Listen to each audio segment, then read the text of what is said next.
o dono do Titanic que perdeu tudo. Enquanto o Titanic afundava no Atlântico Norte, J. Bruce Ismay, presidente da White Star Line, entrou em um bote salva-vidas. Ele sobreviveu. E por causa disso, perdeu tudo. Não perdeu a vida. Não perdeu tudo em um único dia. Mas perdeu aquilo que, no mundo dos negócios, vale mais do que dinheiro: reputação, influência e acesso ao capital. Aqui, em Autópsias Financeiras, nós analisamos decisões econômicas reais, sem promessas, sem gurus, sem atalhos, apenas escolhas. E as consequências que vêm depois. Antes de 1912, Ismay não era um vilão, era um símbolo de sucesso corporativo. Filho de Thomas Ismay, fundador da White Star Line. Bruce Ismay cresceu dentro do negócio marítimo. Ele conhecia navios, rotas, custos, concorrência, sabia negociar com bancos, sabia lidar com investidores. Seu currículo impressionava. Presidente da White Star Line, um dos executivos mais influentes do transporte marítimo. Relacionamento direto com J.P. Morgan, empresa integrada ao conglomerado International Mercantile Marine. A White Star Line não era apenas uma companhia de navios. Era parte de um projeto financeiro global, e o Titanic seria a joia da coroa. Existe um erro comum quando falamos do Titanic: achar que ele foi apenas um desastre técnico. Não foi. O Titanic foi, antes de tudo, uma decisão estratégica. Enquanto concorrentes apostavam em velocidade, Ismay apostou em luxo. A lógica era simples. Passageiros ricos pagam mais. Conforto gera fidelidade. O navio vira um hotel flutuante. O preço da passagem compensa o custo. No papel fazia sentido. Mas havia um problema invisível. Antes de continuar, se você se interessa por histórias reais sobre dinheiro, decisões financeiras e as consequências que elas geram, considere se inscrever no canal.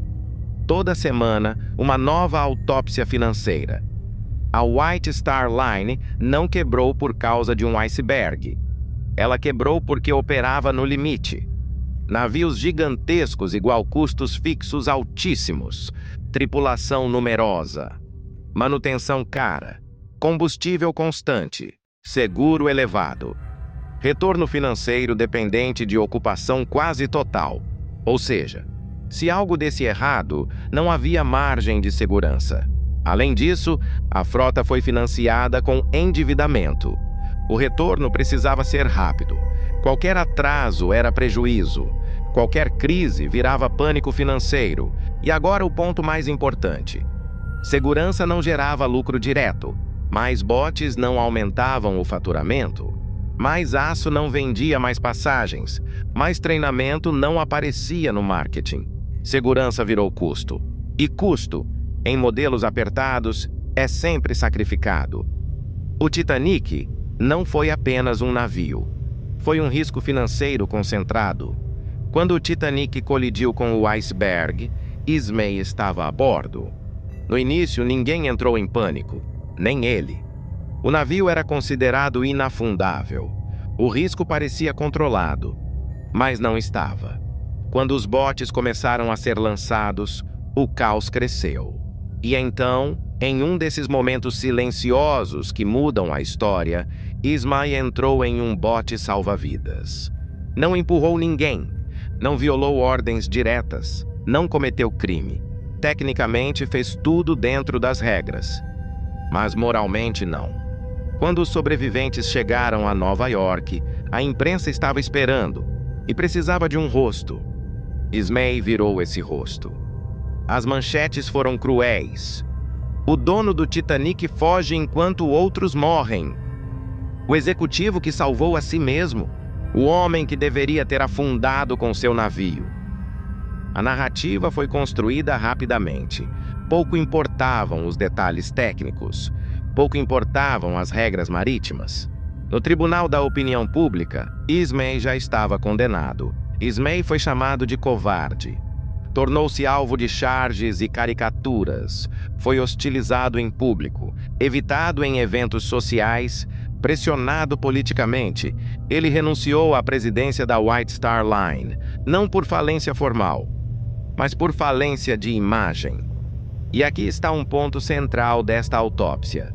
Mercados funcionam com confiança. Bancos não emprestam. Investidores se afastam. Conselhos fecham portas. Parcerias evaporam. Sem reputação, não há capital. Ismay não ficou pobre da noite para o dia, mas sua fortuna entrou em um estado perigoso. Capital improdutivo. O que isso significa? Gastos jurídicos constantes. Nenhuma nova oportunidade relevante. Investimentos defensivos. Dinheiro parado. Patrimônio sem crescimento. O isolamento foi total. Ele se retirou da vida pública e no mundo dos negócios, quem some é esquecido. A fortuna começou a se dissolver lentamente, não com um colapso, mas com erosão.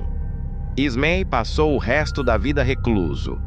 Não morreu miserável, mas morreu irrelevante. E para alguém que viveu do poder, isso pode ser pior que a pobreza. Ele se tornou um exemplo cruel de uma verdade financeira que raramente é dita.